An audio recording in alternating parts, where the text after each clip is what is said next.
Shalom, salam sejahtera bagi kita semuanya. Perkenalkan, nama saya Yosafat Siregar.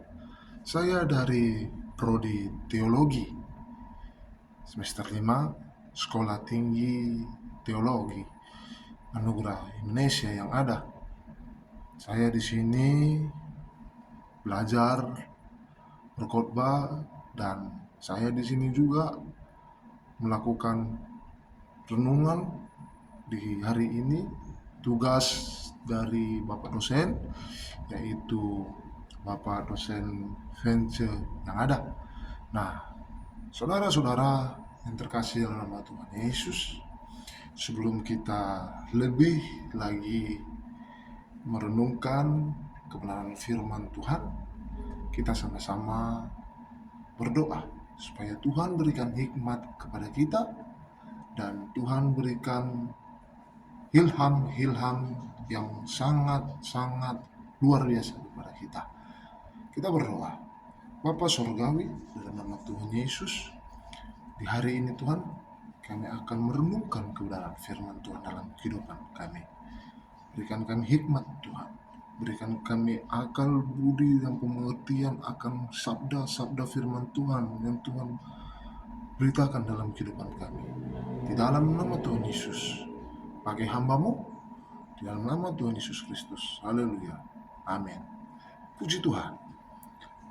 Hari ini kita akan belajar merenungkan, bahkan kita harus mengaplikasikannya dalam kehidupan kita sebagai umat-umat percaya dalam nama Tuhan Yesus.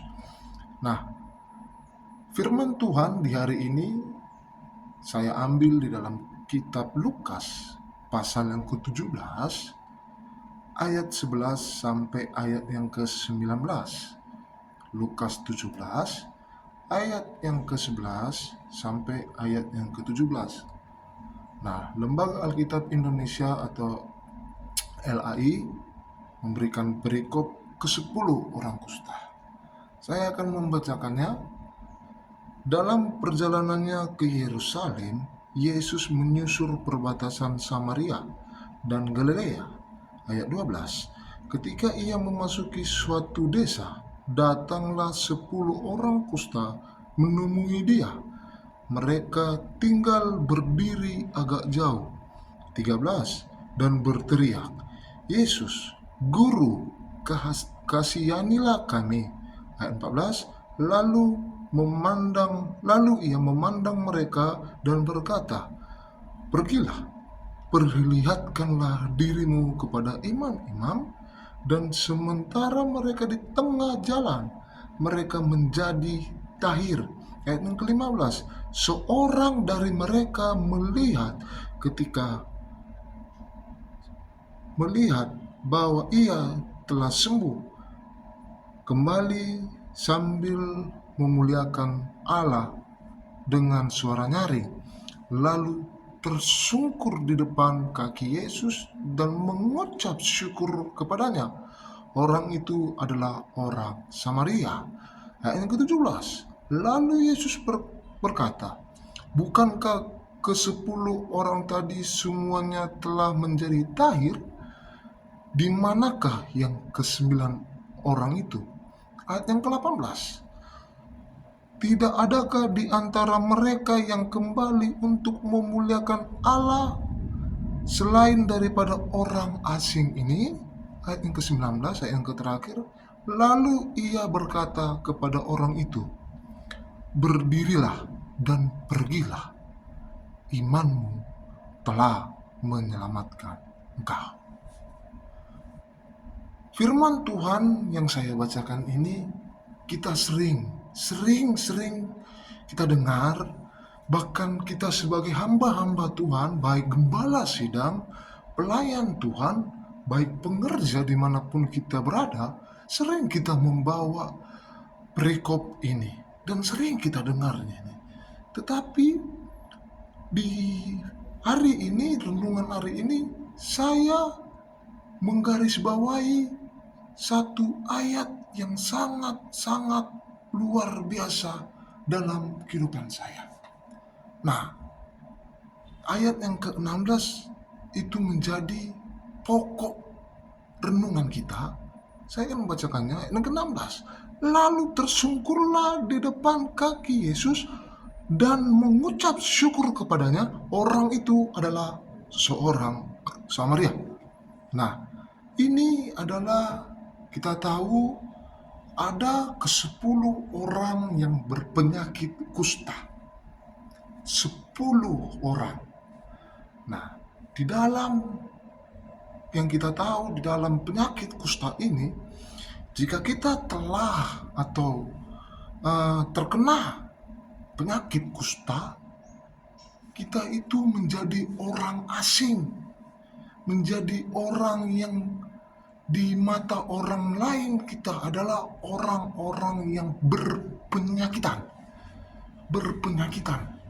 Dan penyakit kusta ini sangat menular dan sangat-sangat berbahaya.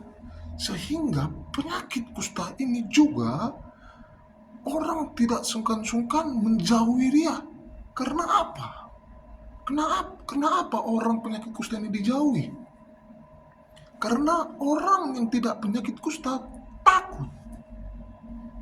takut dekat dengan mereka dan mereka terkena penyakit kusta tersebut. Nah, ini ada 10 orang yang terkena penyakit kusta. Mereka melihat Yesus. Mereka berteriak minta tolong kepada Yesus. Mereka 10 orang. 10. Tetapi kita lihat tadi kebenaran firman Tuhan yang kita baca. Hanya satu. Yesus menyuruh ke-10 orang ini menjumpai imam-imam. Yesus menyuruh. Yesus melakukan apa yang ia mau. Yesus menyuruh mereka apakah mereka mau mendengarkan Yesus atau tidak. Tetapi kita lihat mereka mau mendengarkan Yesus. Tetapi dari ke-10 orang ini, satu orang yang kembali, yang mengingat akan kasih Tuhan dalam kehidupannya, akan mukjizat Tuhan yang terjadi dalam kehidupannya. Nah, ia ingat di tengah jalan, firman Tuhan mengatakan di tengah jalan. Berarti mereka lagi di dalam perjalanan. Di dalam perjalanan mereka, satu orang ini mengingat kembali siapa yang menyembuhkannya. Tidak sungkan-sungkan ia mundur ke belakang. Tidak sungkan-sungkan ia untuk kembali ke belakang untuk mengucap syukur, untuk berterima kasih kepada Tuhan. Nah, kita lihat di 16 tadi, ia tersungkur. Tersungkur artinya tanda ketidakmampuan seseorang. Tersungkur, ia tidak mampu. Tapi kita lihat saudara-saudara, hamba-hamba Tuhan, yang paling mirisnya adalah dia adalah orang yang tidak percaya sama Tuhan. Tapi ia tersungkur di depan Tuhan. Ia tanda tidak mampu kepada Tuhan. Dan ia mengingat. Kita lihat orang Samaria. Orang yang tidak percaya kepada Tuhan. Orang yang sangat-sangat tidak mendengarkan, tidak mengerti atau tidak menghiraukan ajaran-ajaran Tuhan. Bahkan mereka tidak menganggap bahwa Tuhan Yesus itu ada bersama mereka. Bahkan mereka berani memuji Yesus. Itu orang Samaria. Tetapi kita lihat, yang kembali itu adalah orang Samaria. Ia kembali buat apa? Ia kembali buat mengucap syukur kepada Tuhan. Ia kembali buat ia berterima kasih kepada Tuhan. Berterima kasih atas apa? Penyakitnya telah sembuh. Penyakitnya telah Tuhan angkat. Ke-9 orang tadi tidak tahu kemana perginya. Ke-9 orang tadi mengikuti apa perintah Tuhan. Apakah satu orang ini tidak mengikuti perintah Tuhan? Apakah satu orang ini tidak eh, memenuhi atau menaati perintah Tuhan? Perintah Tuhan tadi nyuruh pergi. Tetapi kenapa ia kembali? Apakah ia tidak mendengarkan perintah Tuhan atau dia menolak perintah Tuhan? Kalau saya pahami ini, di sini adalah menguji imannya. Di ayat ke-19 titiknya. Ya, yang ke-19 bagian terakhir, imanmu telah menyelamatkan engkau. Imanmu, iman seorang orang Samaria menyelamatkan dia. Seorang Samaria, imannya menyelamatkan dia. Imannya menyembuhkan dia. Nah, jadi saudara-saudara terkasih dalam Tuhan Yesus, tidak memungkinkan bagi kita, banyak di antara kita, bahkan hamba-hamba Tuhan, pelayan-pelayan Tuhan, jika kita telah menerima mukjizat daripada Tuhan, kita lupa mengucap syukur. Kita abaikan siapa yang memberi mukjizat tersebut. Kita abaikan itu. Karena yang kita rasakan itu sembuh. Kita lupa siapa yang memberikannya. Tetapi dengan firman Tuhan pada hari ini, renungan firman pada hari ini, mengingatkan kita mengucap syukur. Dan firman Tuhan pun ada di dalam firman Tuhan tertulis, mengucap syukurlah dalam segala situasimu. Mengucap syukurlah. Itu terdapat di dalam Tesalonika. Kita akan buka di dalam kitab Tesalonika 5 ayat yang ke-18. Mengucap syukurlah dalam segala hal. Sebab itulah yang dikehendaki Allah di dalam Kristus bagi kamu. Mengucap syukurlah dalam segala hal. Bukan dalam kelimpahan kita mengucap syukur, dalam keadaan kita berkurangan pun kita harus mengucap syukur. Sama seperti orang Samaria. Ia datang kepada kaki Tuhan.